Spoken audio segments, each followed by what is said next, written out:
that again, and we will go. Hold on 1 second. I've seen something that's weird.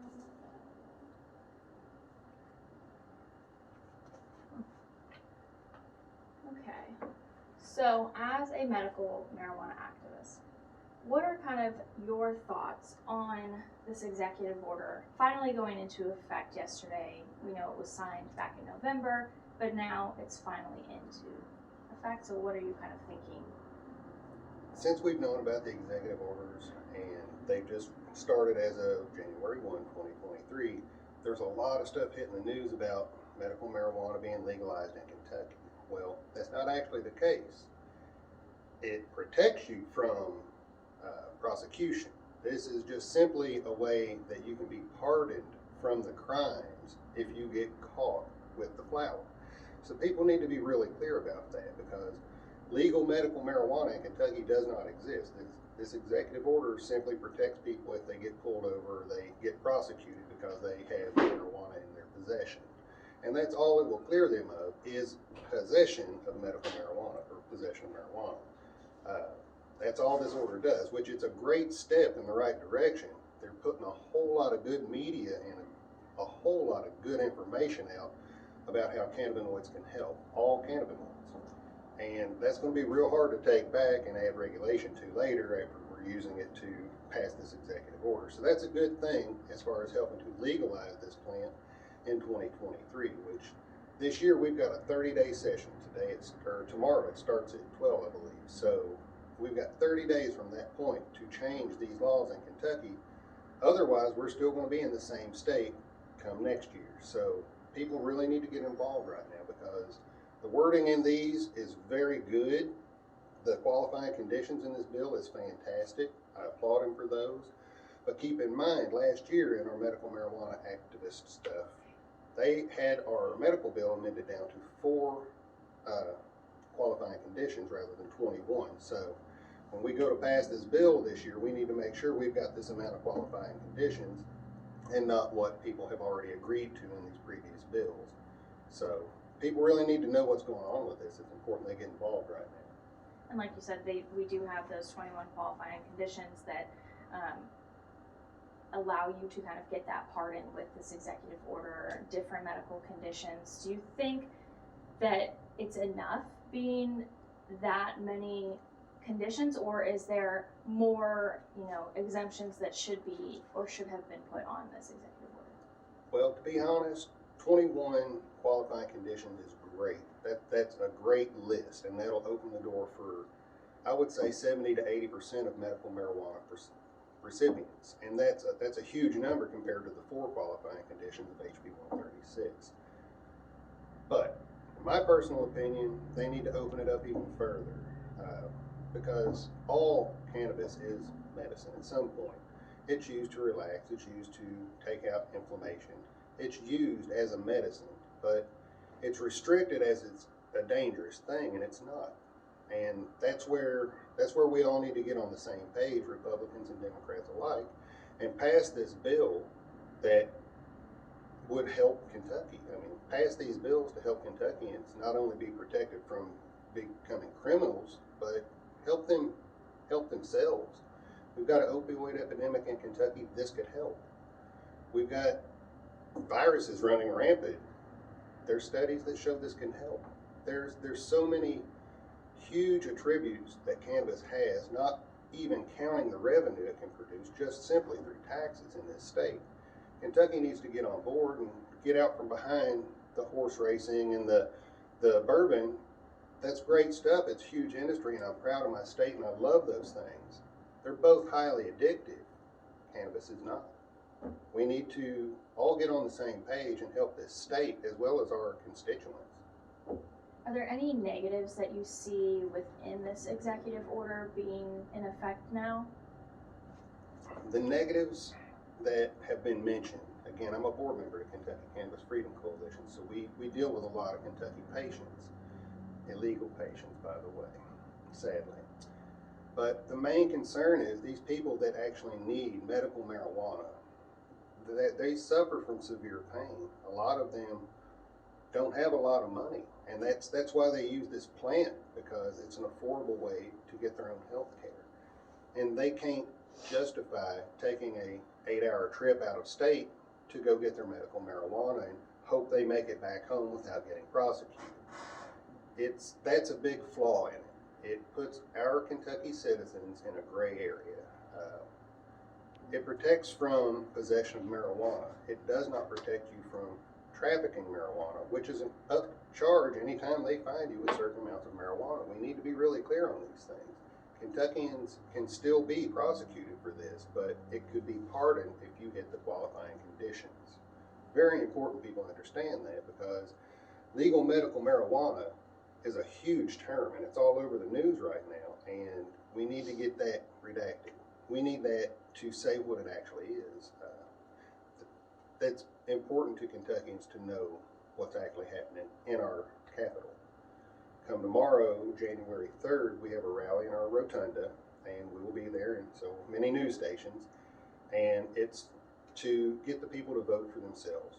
We're there to amend the Kentucky Constitution, and that's what we're asking to do now. We've asked our representatives to use their voice and echo ours, as it's their job to do, and they've refused to do it. We've had representatives tell us, if you want medical marijuana or marijuana in general in Kentucky, vote us out.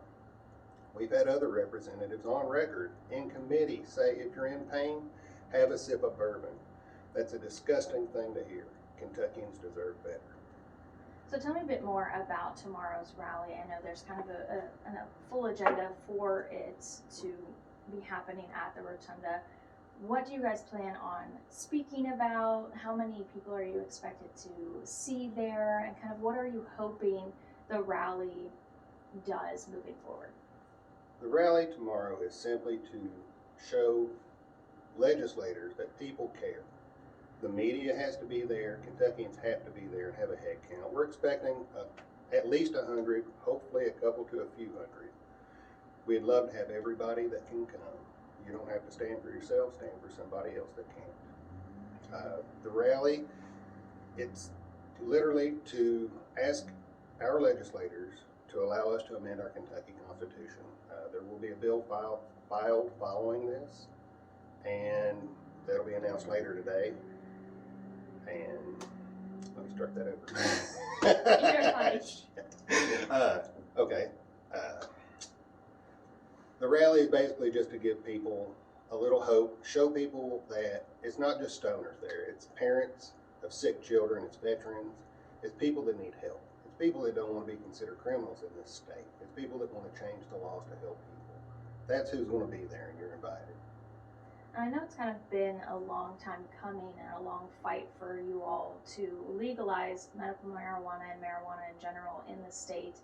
Now that this executive order is in effect, although it doesn't legalize it like you said, do you feel like you're one step closer to maybe reaching that goal of legalizing it in the state, especially going into tomorrow?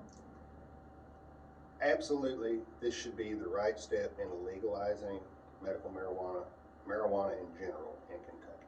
There's a huge division among activists even, and that's been placed by our government, it has.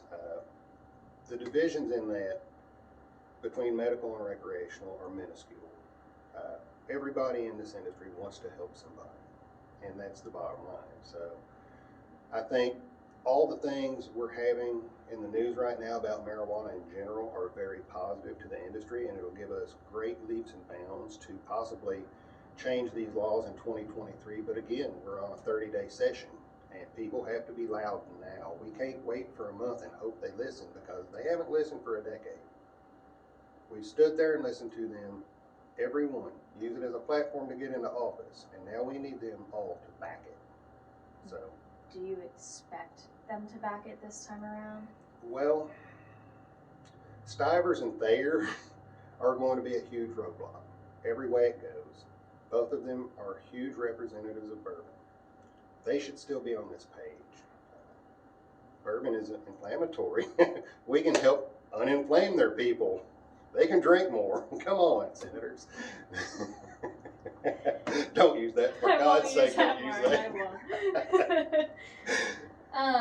With the executive order too, kind of going back to that, obviously it does pardon people who have a certain amount with them if they fall under those qualifications. But do you think, you touched on trafficking marijuana, do you think that it would kind of bring more people into the state, or more people trying to traffic it because they may not fully understand what the executive order details? It could this executive order could very easily lead to people being charged with marijuana trafficking. That's very important, and very important to follow the rules and know the laws and exactly how it's written. People can go out of state and they can get marijuana for a loved one if they are their caregiver. But it has to be a proven thing. You can't just say, hey, I'm going to get a half pound of weed for Joe, threw his back out. You can't do that. You're going to jail for trafficking marijuana. That's a tough charge to beat. Make sure you know the laws. Make sure you're following these rules. Again, these rules are not a clear path. This is a very gray area, and it could potentially get you out of trouble after you've gotten into trouble. It's not legal medical marijuana. It's to get you out of trouble after you've gotten into trouble. Once you're in that system, you're in that system. But you obviously have to prove that you qualify under those qualifications. If you was to get pulled over, what you would have to have is a receipt from a licensed dispensary, very specifically from out of state. You have to have the date, you have to have the time, you have to have the product, all that information on the receipt. You also have to have a recommendation from your physician, which that in itself could be an issue. The recommendation has to say what you qualify for, it has to have their license number, it has to have the date, it has to have all the right information for all that to be legit, and still it's just to help get you out of the trouble that you're in with the weed. That's another topic. As of January 1, January 2, there weren't no doctors working yesterday. As of January 2, doctors are getting asked this question every day now. Absolutely every day, and they have been for years, but now it's getting to be more of a prominent thing. So you have to understand, if your doctor isn't on board, you can't just switch doctors. You have to have an established relationship with a doctor.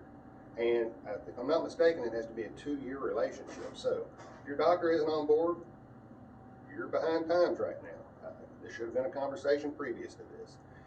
If your doctor does recommend it, that's great, but he's going to have about 1,000 other patients in there trying to get a recommendation out of him. It's going to overwhelm the doctors that do recommend it, and the ones who do not recommend it are going to have a real hard time staying in business right now, in my opinion. So doctors are all going to have to kind of get on board with this. And again, we're asking doctors for a yes or no. Do I qualify? Doctors do not know how to tell you how to use cannabis as medicine. They don't know. All props to them. They've done a lot of study on pharmaceuticals and biology and physiology and all these things. They've not studied cannabinoids. And that's kind of where we come in. The cannabis companies that exist that know the products are there to help assist people through this, because there's a whole lot of people want to say, I've got back pain, I want medical marijuana, and they're going to get a huge dose of THC. It's going to be an uncomfortable amount, and they're going to be not necessarily fans of medical marijuana. If you don't get the right knowledge and how to use it, it's just another thing. If you're just treating the symptoms, that's all you're doing. So we got to make sure we know how to use it. The doctor's got to understand how to use it. They're going to have a little study time. So be patient with your doctors. Even if they're not on board, talk to them. Show them studies. Ask them to study it, because this is your health. If this is a choice you're making and your doctor still refuses, you can switch doctors, but again, you have to have an established relationship with that doctor for them to recommend cannabis to you. So know what's happening, read the bills, see if you qualify. Don't just assume, and protect yourself, Kentuckians. All right, anything else that you want to add? I would like to invite everybody to the rally tomorrow, January 3rd. It starts at 11 a.m. I will be there early. Be happy to shake hands with every one of you. The last time I've been able to stand was when they shut us down for COVID, so I'm looking real forward to being there. Awesome. All right, those are all my questions then. Awesome. Your name's Kelsey, right? Caitlin. Caitlin, damn it, I got you saved as Kelsey. It's okay. There's gotta be a Kelsey there. I saved that There's a number for you. Kelsey at KYT. No, I remember her. I got her number too. But, do y'all switch phones? Yeah, sometimes, but I don't think we've had a Kelsey. Okay. You hold right